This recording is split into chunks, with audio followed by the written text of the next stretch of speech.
नमस्कार सभी छात्र, गुड मॉर्निंग। कक्षा 9 विषय हिंदी, इकाई 3, क्या निराश हुआ जाए। छात्र, इस इकाई के लेखक हैं हजारी प्रसाद द्विवेदी, जिन्होंने यह इकाई 3 क्या निराश हुआ जाए इनका साहित्य प्रकार है निबंध। हजारी प्रसाद जी का जन्म सन 1907 ईस्वी सन, निधन सन 1979 को हुआ है।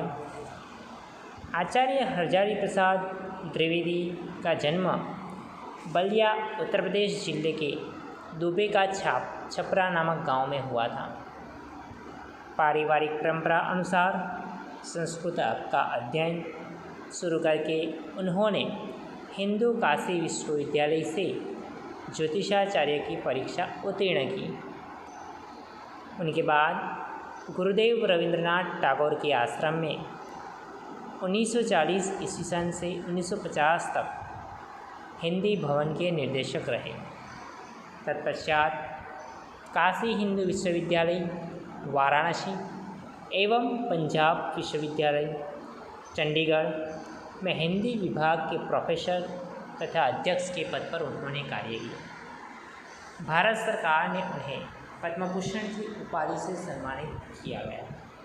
यानी इस हजारी प्रसाद द्विवेदी जी ने हिंदी साहित्य जगत में एक निबंधकार, उपन्यासकार, समालोचक तथा शोधकर्ता, इतिहासकार के रूप में प्रचलित है। उन्होंने जितने भी साहित्य रचे हैं, जिनमें उनके निबंध संग्रह की बात की जाए तो उन्हें अशोक के फूल, विचार प्रवाह, कुटज, कल्पलता आदि उनके निबंध संग्रह है। बाणभट्ट की आत्मकथा, पुनर्नवा, चारु चंद्रलेख, अनाम दास का पौधा आदि उनके उपन्यास थे।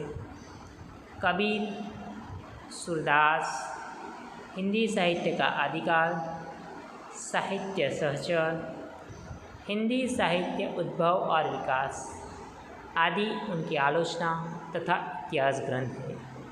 सभी छात्र, यह हुआ इस इकाई के लेखक हजारी प्रसाद द्विवेदी जी का परिचय। अब इस इकाई का नाम है क्या निराश हुआ जाए। तो ये प्रस्तुत निबंध में द्विवेदी जी ने हमें समझाया है कि तत्कालीन भारतीय समाज में व्यक्त अनाचार केवल बाहरी स्तर पर है। वास्तव में आज भी लोगों में मानवीय मूल्यों के प्रति आस्था कायम है। यानी कि हमें आज समाज में बुराइयां देखने को मिलती है, भ्रष्टाचार देखने को मिलते हैं और हमेशा ये बुराइयां है, भ्रष्टाचार है, वो केवल बाहरी स्तर पर हमें दिखेंगे। वास्तव में हमारे समाज में, हमारे देश में आज भी कई ऐसे लोग हैं जिनमें अच्छे मूल्य और उनके प्रति की आस्था कायम है। अपने जीवन में घटित कुछ घटनाओं के द्वारा बताया है कि हमें निराश नहीं होना चाहिए, अपितु हमें जीवन के प्रति आस्थावान बने रहना चाहिए। सभी छात्र, यहाँ लेखक ने एक प्रसंग के द्वारा बताया है कि हमें चाहे कोई भी परिस्थिति आ जाए फिर भी हमें डरना चाहिए नहीं, निराश नहीं होना चाहिए। चाहे जो भी कुछ हो जाए, निराश कभी होना चाहिए नहीं, लेकिन उनके प्रति आस्था बनाई रखनी चाहिए और हमें डरकर उनका मुकाबला करना चाहिए।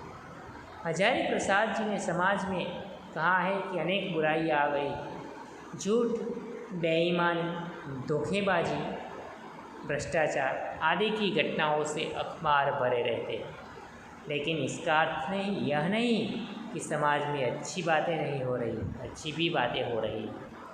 समाज में अच्छे तत्व आज भी बचे हुए हैं, इसीलिए हमें निराश होना नहीं चाहिए।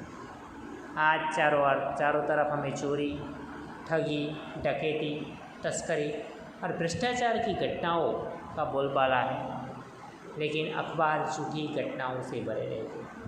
ऊंचे पद पर बैठे लोगों के चरित्र भी दोषपूर्ण दिखाई देते। कोई कुछ भी करता है तो लोग उसमें दोष खोजने लगते। परिश्रम करने वालों की हालत आज बुरी हो रही है और परिश्रम न करने वाले आज फल फूल रहे हैं। आज के समय में, आज के ज़माने में जो काम करता है उसे अच्छी तरह से रहने नहीं दिया। यानी कि पुराने जो आदर्श है वो युग बदलता है तो आदर्श भी बदलते हैं। यानी कि पुराने जो कायदे कानून की जगह आज नए कायदे कानून आ गए, उनमें अंतर तो होता ही है। आज की स्थिति भी कुछ ऐसी है, इसमें कुछ नया नहीं है। हर परिवर्तन के बाद ऐसा होता ही है। तो सभी छात्र इस इकाई में एक टिकट बाबू की ईमानदारी की बात की है और यह जो निबंध है उस निबंध के बारे में अब हम पढ़ेंगे। आप सभी का ध्यान अपनी किताब में, साथ में आपको पेन और नोटबुक लेकर बैठना है, जिसकी वजह से मैं जो भी कुछ शब्दार्थ आपको कहूँ वो आपको नोट डाउन करना है। अब हम इकाई की शुरुआत करते हैं। मेरा मन कभी कभी बैठ जाता है, समाचार पत्र में ठगी, डकैती, चोरी, तस्करी और भ्रष्टाचार के समाचार भरे रहते। यानी कि लेखक जब भी अखबार को पढ़ते हैं तब उनको मन बैठ जाता है, यानी कि मन उदास हो जाता है। यानी कि मुहावरे का अर्थ है मन बैठ जाना, उनका अर्थ होगा उदास होना। यानी लेखक जब भी अखबार पढ़ते हैं तो अखबार में कैसे, क्योंकि चोरी, डकैती, तस्करी, ठगी, ऐसे जो भ्रष्टाचार के समाचार से सारा अखबार भरा होता है, इसीलिए लेखक का मन ये सब पढ़कर उदास हो जाता है। तस्करी का अर्थ होगा चोरी। आरोप प्रत्यारोप का कुछ ऐसा वातावरण बन गया है कि लगता है देश में कोई ईमानदार आदमी ही नहीं रह गया। आरोप प्रत्यारोप जिनका अर्थ होगा, प्रत्यारोप का अर्थ है आरोप के जवाब में प्रति आरोप लगाना। यानी कि हम किसी पे आरोप लगाते हैं तो वो हमें प्रति आरोप लगाएगा। यानी कि आरोप के जवाब में क्या मिल रहा है, प्रति आरोप मिल रहा है। यानी कि आज सारे देश में कोई ईमानदार आदमी बचा नहीं है, चारों ओर आरोप प्रत्यारोप हो रहे हैं और वातावरण भी दूषित हो गया। हर व्यक्ति संदेह की दृष्टि से देखा जा रहा है। संदेह यानी कि शंका, यानी कि आज संसार में जो उतने भी व्यक्ति है, हर व्यक्ति को शंका यानी संदेह का अर्थ होगा शंका की दृष्टि से सब लोग देखते हैं। जो जितने ही ऊंचे पद पर है उनमें उतने ही अधिक दोष दिखाए जाते हैं। दोष यानी कि बुराई, अपराध, यानी कि जो ऊंचे ऊंचे पद पर बैठे लोग हैं, जो दूसरों में दोष खोजने को देते हैं, यानी कि उनमें उतने ही अधिक दोष हमें दिखाए। एक बहुत बड़े आदमी ने मुझसे एक बार कहा था कि इस समय सुखी वही है जो कुछ नहीं करता, जो कुछ भी करेगा उसमें लोग दोष खोजने लगे। यानी कि यह संसार ऐसा है कि हमेशा किसी न किसी व्यक्ति में वो दोष यानी कि उनका जो बुराइयां है वो खोजते रहता है।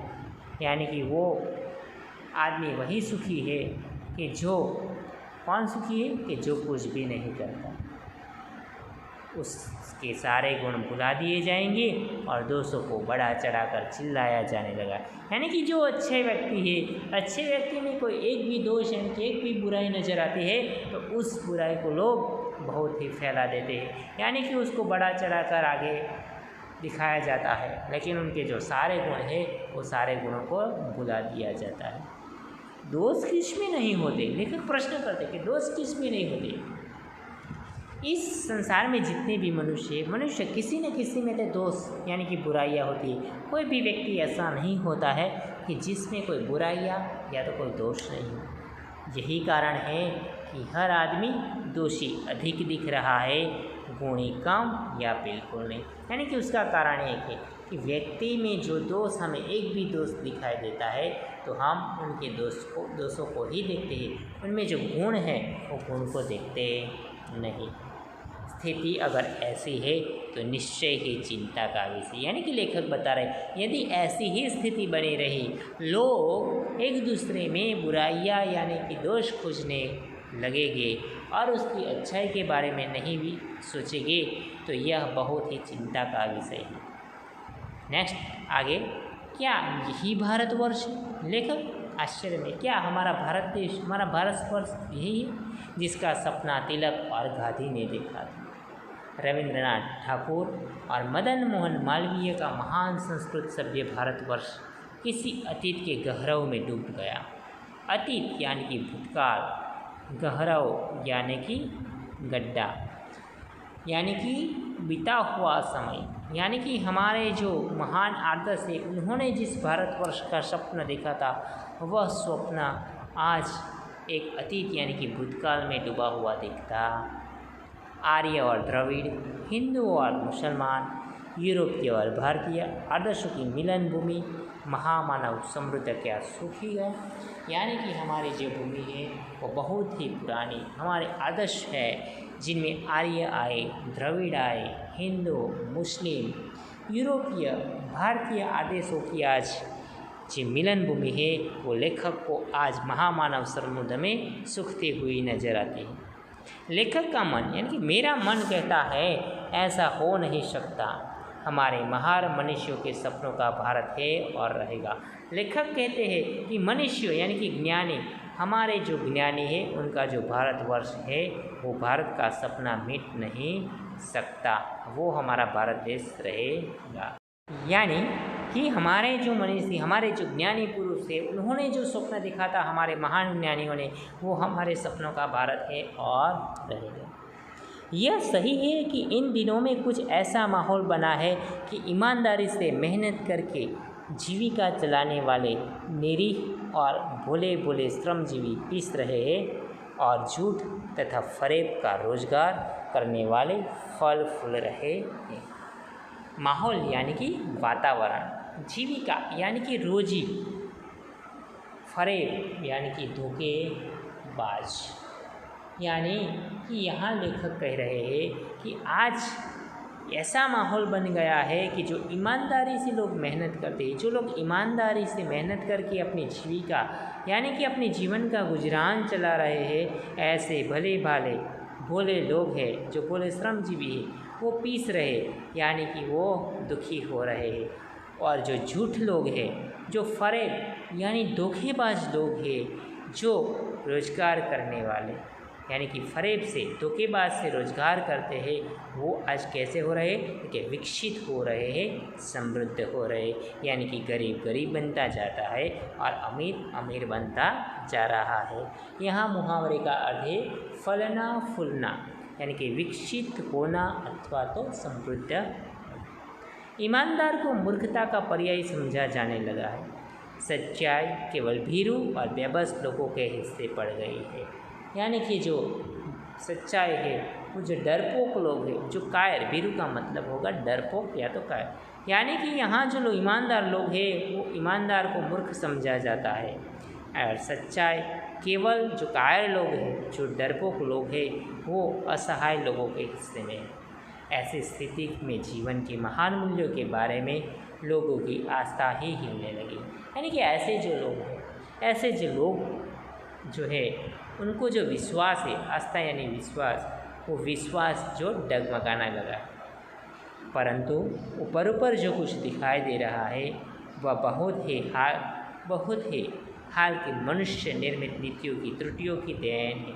मनुष्य निर्मित यानी कि मनुष्य को द्वारा बनाई गई त्रुटियाँ यानी कि भूल या तो गलती।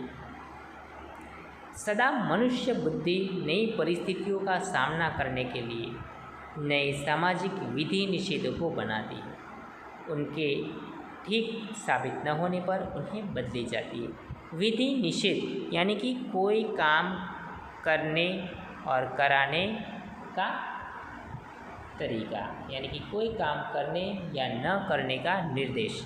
विधि निर्देश का अर्थ होता है कोई काम करने या न कराने का निर्देश।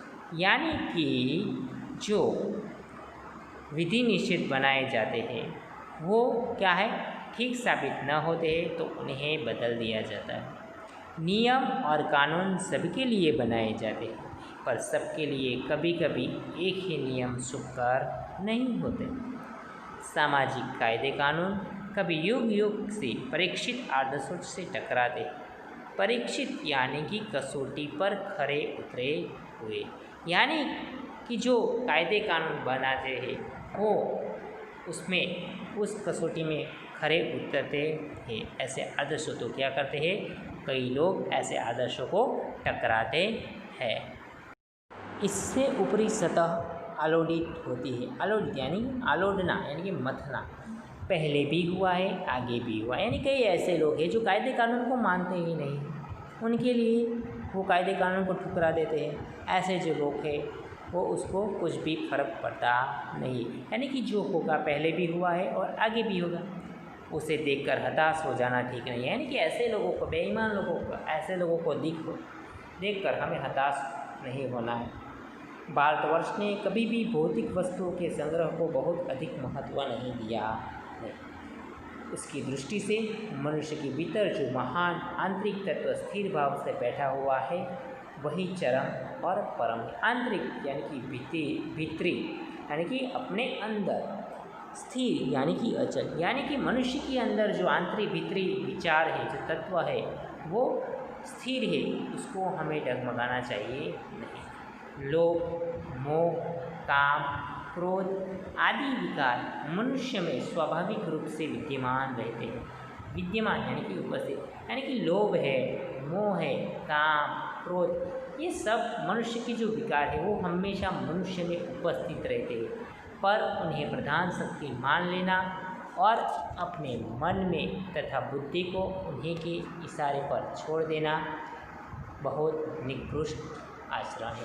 यानी कि यह जो विकार है हमारे मन में, उस विकार को हमें प्रधान शक्ति मान लेना यह अच्छी बात नहीं है, और अपने मन तथा बुद्धि को उन्हीं के इशारे नहीं छोड़ना चाहिए। ये यानी कि हमें अपनी बुद्धि को उन्हीं के इशारे छोड़ देना वो बहुत निकृष्ट आचरण है, यानी कि बहुत ही तुच्छ आचरण हमारा व्यवहार है। भारतवर्ष ने कभी भी उन्हें उचित नहीं माना है, यानी कि हमारे भारतवर्ष यानी भारत देश ने ऐसा कभी भी उचित नहीं समझा है। उन्हें सदा संयम के बंधन से बात कर रखने का प्रयत्न किया है, परंतु भूख की उपेक्षा नहीं की जा सकती, बीमार के लिए दवा की उपेक्षा नहीं की जा सकती, गुमराह को ठीक रास्ते पर ले जाने के उपायों की उपेक्षा नहीं की जा सकती। यानी लेखक कहते हैं कि हमारे संयम यानी कि मन पर काबू रखना चाहिए, उसे मन संयम के बंधन से बात कर रखने का प्रयत्न, यानी काम, क्रोध, लोभ, मोह ये सभी को हमें अपने मन के काबू में रखना चाहिए। ऐसा नहीं, लेकिन जो भूखे व्यक्ति है उस भूखे व्यक्ति की उपेक्षा, यानी कि भूख हमें लगे तो भूख की उपेक्षा नहीं की जा सकती। इसी तरह बीमार के लिए दवा की उपेक्षा यानी कि अवहेलना, यानी कि जो बीमार व्यक्ति है वो बीमार व्यक्ति को दवाई देना वो ज़रूरी है, उनको उनकी उपेक्षा नहीं करनी चाहिए। गुमराह को ठीक रास्ते पर ले जाने के उपायों की उपेक्षा नहीं की जा सकती, यानी कि गुमराह जो बुला हुआ व्यक्ति है उसको भी एक सही रास्ते पर ले जाना उचित है। हुआ यह है कि इस देश के कोटि कोटि दरिद्र जनों की हीन अवस्था को दूर करने के लिए ऐसे अनेक कायदे कानून बनाए गए हैं।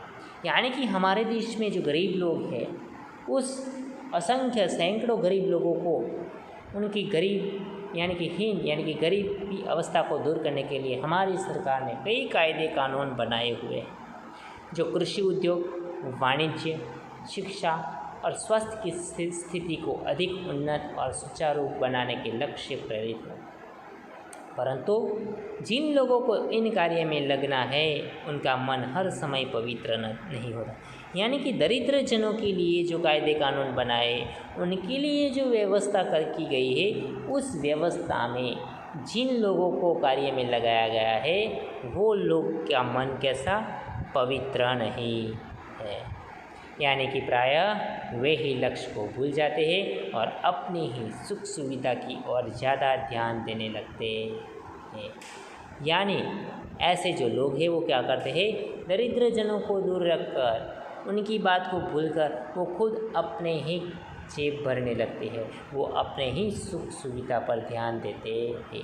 उनको जो लक्ष्य जो कार्य सौंपा गया है उस कार्य को वो भूल जाते हैं। व्यक्ति चित्त सब समय आदर्श द्वारा चालित नहीं होता, यानी कि जितने बड़े पैमाने पर इन क्षेत्रों में मनुष्य की उन्नति के विधान बनाए गए, उतनी ही मात्रा में लोभ, मोह जैसे विकार भी विस्तृत होते गए। पैमाने यानी कि मापदंड, यानी कि जितने मापदंड से इन क्षेत्रों में मनुष्य की उन्नति के लिए जो कायदे कानून, जो विधान बनाए गए हैं, उतनी मात्रा में ही मनुष्य में लोभ, मोह जैसे विकार उत्पन्न होते जाते हैं। इसी की वजह से मनुष्य का क्या कर रहा है, लक्ष्य की बात भूल गया, यानी कि अपना जो लक्ष्य है, जिस लक्ष्य में कार्य करना है वो भूल गया है और आदर्शों को मजाक का विषय बनाया गया और संयम को तकियानुसी मान लिया गया है। यानी ऐसे जो लोग हैं वो लोग क्या रहे हैं, यानी कि अपने जो आदर्श है वो आदर्श को भूल गए हैं और अपने ही संयम को बढ़ावा दे रहे।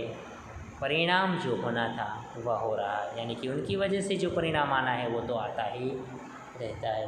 तकियानुसी यानी कि पुराने ख्याल वाला, यह कुछ थोड़े से लोगों के बढ़ते हुए लोभ का नतीजा है। यानी कि यह परिस्थिति क्यों है, क्योंकि हमारे देश में ऐसे कई लोग हैं थोड़े से जो लोभ का, यानी कि जो लोभ करते हैं उस लोभ का नतीजा यानी कि परिणाम हमें मिलता है। परंतु इससे भारतवर्ष के पुराने आदर्श और भी अधिक स्पष्ट रूप से महान और उपयोगी दिखाई देने लगते हैं। हमारा जो भारतवर्ष है सदा कानून को धर्म के रूप में देखता आ रहा है, यानी कि कानून को धर्म के रूप में देखता है, यानी कि हमारा सबसे बड़ा धर्म कानून है। कानून से बढ़कर कोई नहीं है। धर्म और कानून में अंतर है कि धर्म को धोखा नहीं दिया जा सकता, लेकिन कानून को हम धोखा दिया जा सकता है। आज एकाएक कानून और धर्म में अंतर कर दिया गया है। धर्म को धोखा नहीं दिया सकता, कानून को दिया जा सकता है। यही कारण है कि लोग धर्म भीरू है और वे कानून की त्रुटियों से लाभ उठाने में संकोच नहीं करते। यानी कि उसकी वजह क्या है, उसकी वजह से आज लोग कानून से डरते नहीं हैं और ऐसे कानून की त्रुटियाँ जो है, यानी कि जो भूल है, उनका लाभ उठाने में जरा भी खिचकते नहीं। इस बात के पर्याप्त प्रमाण खोजे जा सकते हैं कि समाज के ऊपरी वर्ग में चाहे जो भी होता रहा हो, भीतर भीतर भारतवर्ष अब भी यह अनुभव कर रहा है कि धर्म कानून से बड़ी चीज़ है। यानी कि ऊपरी जो वर्ग के लोग हैं वो लोग चाहे कुछ भी अंदर भीतर भीतर करें, लेकिन हमारे भारतवर्ष में आज भी अनुभव कर रहा है कि धर्म वो कानून से बड़ा। अब भी सेवा, ईमानदारी, सच्चाई और आध्यात्मिक के मूल्य बने हुए, यानी कि आज कई ऐसे लोग हैं जिनमें यह मूल्य हमें देखने को मिलते हैं और इस मूल्य को हमें भी अपने जीवन में उतारने चाहिए।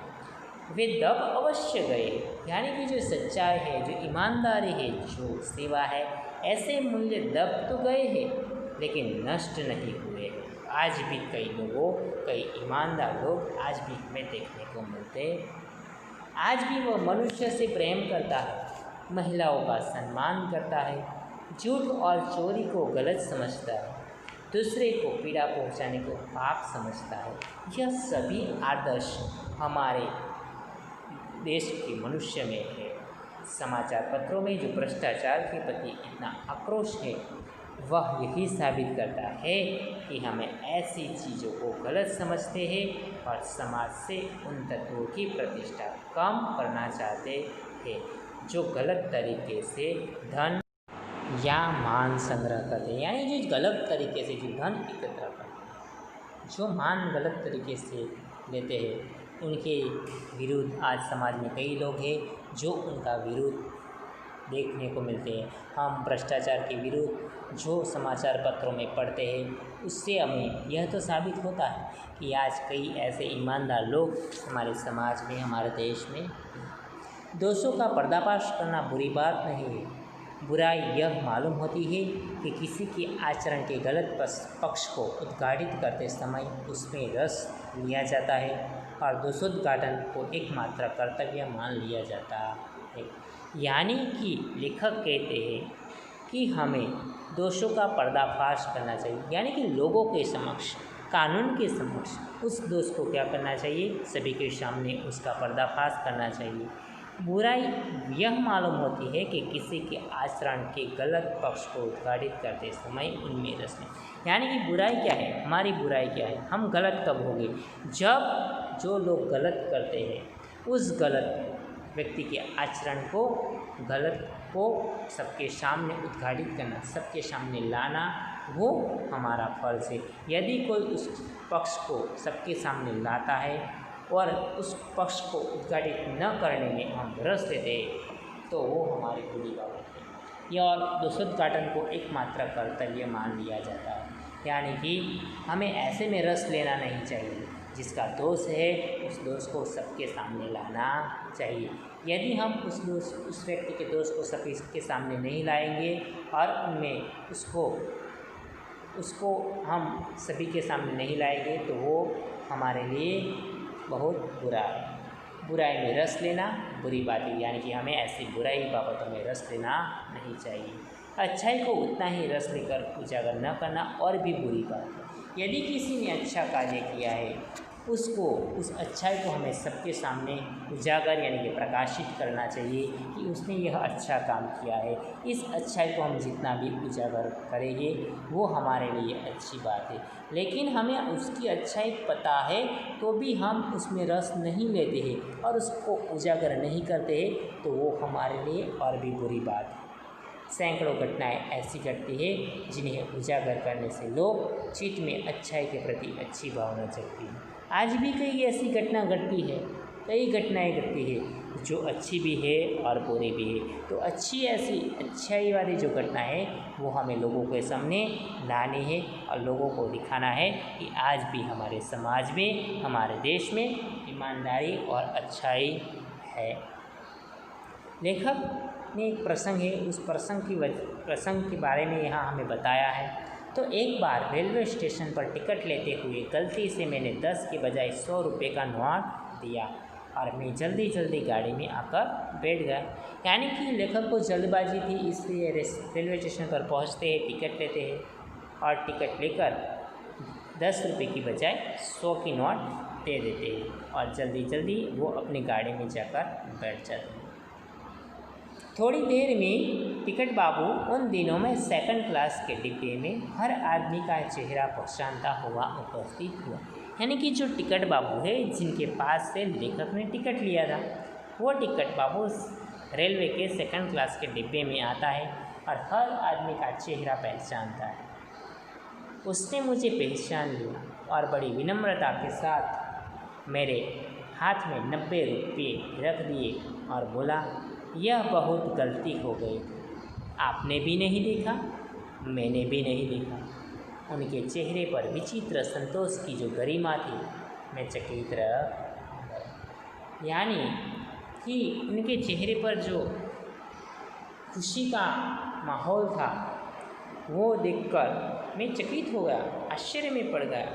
यानी कि मैंने जो 100 रुपये की नोट देखी थी और मुझे वापस 90 रुपये लेने थे और जल्दबाजी में मैं भी भूल गया और वो भी देखने को भूल गया, लेकिन वह अपनी ईमानदारी से पहचानता हुआ मेरे पास आया और मुझे कहा, बहुत गलती हो गई थी, मैंने भी नहीं देखा, आपने भी नहीं देखा। लेकिन उस व्यक्ति के चेहरे पर, उस टिकट बाबू के चेहरे पर बहुत ही संतोष दिखाई देता था। यानी कि लेखक को लगता है आज भी समाज में कई ऐसे ईमानदार और सच्चाई वाले लोग हैं। यह देखकर लेखक को आश्चर्य में हो जाते हैं। कैसे कहूँ कि दुनिया में सच्चाई और ईमानदारी लुप्त हो गई। यानी लेखक कहते हैं, मैं कैसे कह सकता हो कि इस दुनिया में ईमानदारी और सच्चाई नहीं है, खत्म हो गई। वैसी अनेक अवांछित घटनाएँ भी हुई हैं, परंतु यह एक घटना ठगी और वंचना की अनेक घटनाओं से अधिक शक्तिशाली। यानी कि मेरे साथ ऐसी कई घटनाएं घटी हुई हैं, लेकिन यह घटना ऐसी थी जो ठगी और वंचना की अनेक घटनाओं से अधिक शक्तिशाली थी। ठगी यानी कि ठगाई करना, एक बार मैं बस में यात्रा कर रहा था। मेरे साथ मेरी पत्नी और 3 बच्चे भी थे। ये दूसरी घटना लेखक बताते हैं। बस में कुछ खराबी थी, रुक रुक कर चलते थे। गंतव्य से कोई 5 मील पहले ही एक निर्जन सुनसान स्थान में बस ने जवाब दे दिया। यानी कि निर्जन स्थान पर जहाँ आसपास सन्नाटा छाया हुआ है। और ये जो बस है कैसी थी? खराबी वाली थी, जो रुक रुक कर चलती थी। और गंतव्य से कोई 5 मील पहले ही एक निर्जन सुनसान स्थान में बस ने जवाब दे दिया। यानी कि जो बस है वो अपने स्थान से पहुंचने से पहले क्या हो गई? खराब हो गई। यानी कि यह बस अपने स्थान पर पहुंचते पहले ही वो बंद हो गई। जगह कैसी थी? तो कि निर्जन थी, सुनसान थी। रात के कोई 10 बजे होंगे, यानी ये रात को 10 बज चुके हैं। बस में यात्री घबरा गई। कंडक्टर ऊपर गया और एक साइकिल लेकर चलता बना। लोगों को संदेह हो गया कि हमें धोखा दिया जा रहा है। यानी कि लोगों को लगता है कि यह जो कंडक्टर और ड्राइवर मिलकर क्या कर रहे हैं? हमें धोखा दे रहे हैं। तो लेखक को और सभी बस में जितने भी यात्री हैं उनको ऐसा लगता है, संदेह होता है, शंका होता है कि यह हमें धोखा देकर हमारे साथ लूटपाट करेंगे। आगे पेज नंबर 9 पे बस में बैठे बैठे लोगों ने तरह तरह की बातें शुरू कर। और आगे तो लोगों के मन में शंका थी और उनको डर लगता था। किसी ने कहा यहाँ डकैती होती है। 2 दिन पहले ही इसी तरह एक बस को लूट लिया गया। यानी कि बस में जितने भी यात्री हैं उसमें से एक यात्री कहता है कि यहाँ डकैती, यानी कि पहले भी यहाँ चोरी हुई है। 2 दिन पहले ही यहाँ एक बस को लूट लिया गया। परिवार सहित अकेला मैं ही था, यानी कि मेरे साथ मेरा परिवार भी था। बच्चे पानी पानी चिल्ला रहे थे। पानी का कहीं ठिकाना न था, यानी कि बच्चे को प्यास लगी थी और पानी पानी चिल्ला रहे हैं, लेकिन यहाँ कहीं भी पानी दिखाई नहीं देता। ऊपर से आदमियों का डर समा गया था, यानी कि यात्रियों में जो था वो डर फैल चुका था। कुछ नौजवानों ने ड्राइवर को पकड़कर मारने पीटने का हिसाब बनाया। यानी कि बस में जो कुछ नौजवान थे उन्होंने तय किया कि अब हम इस ड्राइवर को पकड़ ले और पकड़कर उनको मारें। ड्राइवर के चेहरे पर हवाइयाँ उड़ने लगी। यानी कि जो ड्राइवर था वो उनके चेहरा बहुत ही दुखी हो गया और चेहरे पर हवाइयाँ उड़ना, जिनका अर्थ होगा चेहरे का रंग फीका पड़ना। यानी कि यह सुनकर ड्राइवर का चेहरे का रंग उड़ने लगा। लोगों ने उसे पकड़, वह बड़े कातर ढंग से मेरी ओर देखने लगा और बोला, कातर यानी कि लाचार, यानी कि लाचार ढंग से, यानी कि लाचार तरीके से मेरे सामने देखा और बोला, हम लोग बस का कोई उपाय कर रहे हैं, बचाइए, ये लोग मारेंगे। यानी कि लेखक से लाचार भरी दृष्टि से ड्राइवर देखता है और कहता है कि हम बस का कुछ भी इंतज़ाम करेंगे, कुछ उपाय कर रहे हैं, प्लीज़ मुझे बचाइए। डर तो मेरे मन में भी था, पर उसकी कातर मुद्रा देखकर मैंने यात्री को समझाया कि मारना ठीक नहीं है। यानी कि उनकी लाचारी देखकर मैंने दूसरे यात्रियों को समझाया कि यह ड्राइवर को इस तरह से मारना उचित बात नहीं। परंतु यात्री इतने घबराए गए कि वे मेरी बात सुनने को तैयार नहीं। यानी कि यात्रियों में डर फैल चुका था, इसलिए वो लेखक की बात का उन पर कुछ असर नहीं हो रहा। इसकी कहने लगे, इसकी बातों में मत आइए, धोखा दे रहा। कंडक्टर को पहले ही डाकुओं के यहाँ भेज दिया है। यानी कि दूसरे आदमी लेखक को कहते हैं, इनकी बातों पर मत आइए, यह हमें क्या कर रहा है, धोखा दे रहा है। पहले ही उन्होंने कंडक्टर को डाकुओं के यहाँ भेज दिया। लेखक मन में सोचते कि मैं भी बहुत भयभीत था। परंतु ड्राइवर को किसी तरह मारपीट से बचाया। यानी कि भयभीत तो था, फिर भी मैंने उस ड्राइवर को बचाया। 1.5-2 घंटे बीत गए। मेरे बच्चे भोजन और पानी के लिए व्याकुल। मेरी और मेरी पत्नी की हालत भी बुरी थी। लोगों ने ड्राइवर को मारा तो नहीं, पर उसे बस से उतार कर एक जगह घेर कर रखा। यानी कि बस में से ड्राइवर को उतार लिया और चारों तरफ यात्री उनको घेर कर बैठे रहे। कोई भी दुर्घटना होती है तो पहले ड्राइवर को समाप्त कर देना उन्हें उचित जान पड़ा। यात्रियों ने तय किया, यदि ऐसी कुछ भी घटना होती है, चोरी या लूटपाट की, तो हम पहले इस ड्राइवर को मार डालेंगे। ये गिड़गिड़ाने उन्हें उचित जान पड़ा। ये गिड़गिड़ाने का कोई विशेष असर नहीं पड़ा। यानी कि ड्राइवर यात्रियों के आड़ के जो अपनी लाचारी दिखा रहा था, लेकिन उनका कोई असर यात्रियों पर नहीं हो रहा। इसी समय क्या देखता हूँ कि एक खाली बस चली आ रही और उस पर हमारा बस कंडक्टर भी बैठा हुआ। इतने में लेखक की दो नज़र दूर जाती है और उसको दिखाई देता है कि सामने से खाली बस आ रही है और उस खाली बस पर हमारा बस का कंडक्टर बैठा है। उसने आते ही कहा, अड्डे से नई बस लाया हूँ, इस पर बैठी। यानी कि मैं बस अड्डे पर जाकर ये नई बस लाया हूँ, अब आप सब इस बस में बैठ जाइए। वह बस चलाने लायक नहीं है। यानी कि जो यह बस थी वो बहुत ख़राब है, वह आगे नहीं जा पाई। फिर मेरे पास एक लोटे में पानी और थोड़ा दूध लेकर आया। यानी कि जो कंडक्टर जो बस लेने गया था वो अपने साथ एक लोटे में पानी और दूध भी लाया और लेखक के पास आकर कहता है, पंडित जी, बच्चों का रोना मुझसे देखा नहीं गया, वही दूध मिल गया तो थोड़ा लेता है। यानी कि इस बच्चों को जो पानी पानी चिल्ला रहे थे, यानी कि इसे उसका चिल्लाना और रोना मुझसे देखा नहीं गया, इसलिए वहाँ से थोड़ा दूध मिला है तो मैं उनके लिए लाया। यात्रियों में फिर जान आई। यानी यही यात्रियों में डर का जो माहौल था वो दूर हो गया। सब ने उसे धन्यवाद दिया। यानी कि सभी यात्रियों ने मिलकर उस कंडक्टर को धन्यवाद देते हैं और ड्राइवर से माफ़ी मांगी और 12 बजे से पहले ही सब लोग बस अड्डे पर पहुंच गए। यानी कि इस घटना पर से हमें ये जानना मिल रहा है कि आज भी ऐसे कई लोग हैं जो ईमानदार लोग हैं, जो अपनी ईमानदारी से काम करते हैं। यानी सभी लोग 12 बजे से पहले ही अपने गंतव्य स्थान पर पहुंच जाते हैं। लेखक कहते हैं, कैसे कहूँ कि मनुष्यता एकदम समाप्त हो गई है, कैसे कहूँ कि लोगों में दया माया रह ही नहीं गई। जीवन में न जाने कितनी ऐसी घटनाएं हुई हैं जिन्हें मैं भूल नहीं सकता। यानी लेखक कहते हैं कि जीवन में ऐसी तो कई घटना मेरे साथ हुई है, मैं ऐसी घटनाओं को भूल नहीं सकता। आज भी हमारे देश और समाज में ईमानदारी सच्चाई है।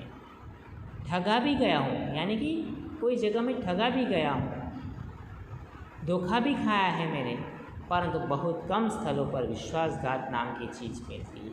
यानी कि ऐसी थोड़े ही कम ही जगह है जिस पर विश्वासघात होता है। केवल उन्हीं बातों का हिसाब रखो जिनमें धोखा खाया तो जीवन कष्टकर हो जाएगा। यानी कि हमें ऐसे जहाँ भी हमें धोखा मिला हो, भ्रष्टाचार हुआ हो, ऐसी बातों का जो हम हिसाब रखेंगे, ऐसी बातों को याद रखेंगे तो हमारा जीवन ज़्यादा ही कष्टकर हो जाएगा। लेकिन हमें क्या करना है, परंतु ऐसी घटनाओं भी बहुत कम नहीं है जब लोगों ने अकारण सहायता की, यानी कि किसी कारण किसी वजह से भी हमारी सहायता की है। निराश मन को ढाढ़स दिया है, ढाढ़स बांधना यानी कि सांत्वना देना, तसल्ली देना। ऐसे कई प्रसंग हो गए जिनमें लोगों ने आपको सहायता की होगी, सांत्वना दी होगी, तसल्ली दी होगी और आपकी हिम्मत बढ़ाई होगी। ऐसे प्रसंगों को भी हमें याद करना चाहिए।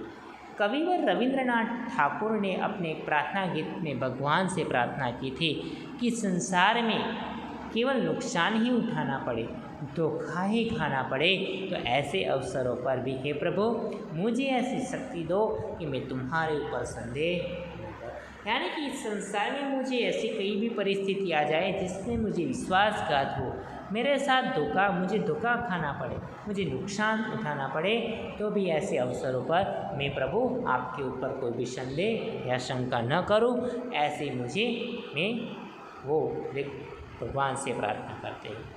मनुष्य की बनाई विधियाँ गलत नतीजे तक पहुंच रही है तो उन्हें बदलना होगा। यानी कि मनुष्य ने जो नीति नियम बनाए हैं वो गलत नतीजे पर पहुंचते हैं, तो हमें क्या करना है, उनको बदलना होगा। हमें भी किसी पर संदेह और शंका करनी चाहिए नहीं। मनुष्य की बनाई विधियाँ गलत नतीजे तक पहुंच रही है तो उन्हें बदलना हो। वस्तुतः आए दिन उन्हें बदला ही जा रहा, यानी जैसे जैसे समय बीतता जा रहा है वैसे परिवर्तन आता हुआ हमें नज़र आता है। लेकिन अब भी आशा की ज्योति बुझी नहीं। हमें हमारे जो भीतर एक आशा की जो किरण है उसे बुझनी देनी नहीं चाहिए। महान भारतवर्ष को पाने की संभावना बनी हुई है और बनी रहेगी। यानी कि हमारे जो ज्ञानी लोग कविवर रविंद्रनाथ टैगोर जैसे लोग हैं, उन्होंने जो हमारे भारतवर्ष का जो स्वप्न देखा है वो हमारे भारतवर्ष के स्वप्नों को हमें साकार करना है। इसीलिए लेखक ने अंत में कहा है, मेरे मन निराश होने की ज़रूरत नहीं है। यानी कि आज भी हमारे देश में कई सच्चाई, ईमानदारी, सेवा आज भी बनी हुई है। ऐसे गुणों को हमें भी हमारे जीवन में उतारने हैं और हमें आगे बढ़ना चाहिए। सभी छात्रों, अब हम इस इकाई के बारे में आज पढ़े हैं, क्या निराश हुआ जाए। तो यह इकाई के शीर्षक को ध्यान में रखकर हमें कभी भी किसी भी परिस्थिति में कोई भी मुश्किल घड़ी आए तो भी हमें निराश नहीं होना चाहिए। अब सभी छात्रों, आपको इस इकाई को ध्यान से इस इकाई का पठन करना है और उनको समझना है। साथ में उनके शब्दार्थ और मुहावरे के अर्थ भी लिखने हैं। और आगे जो स्वाध्याय में जो प्रश्न दिए गए हैं वो प्रश्न के उत्तर भी आपको अपनी नोटबुक में लिखना है, ठीक है। और मैं इस स्वाध्याय के जितने भी प्रश्न हैं उनके प्रश्नों के उत्तर की PDF फाइल आपको भेजी जाएगी। उसमें से ध्यान से देखकर उनको अपने नोटबुक में लिखना है और प्रश्नों के उत्तर को तैयार भी करना है।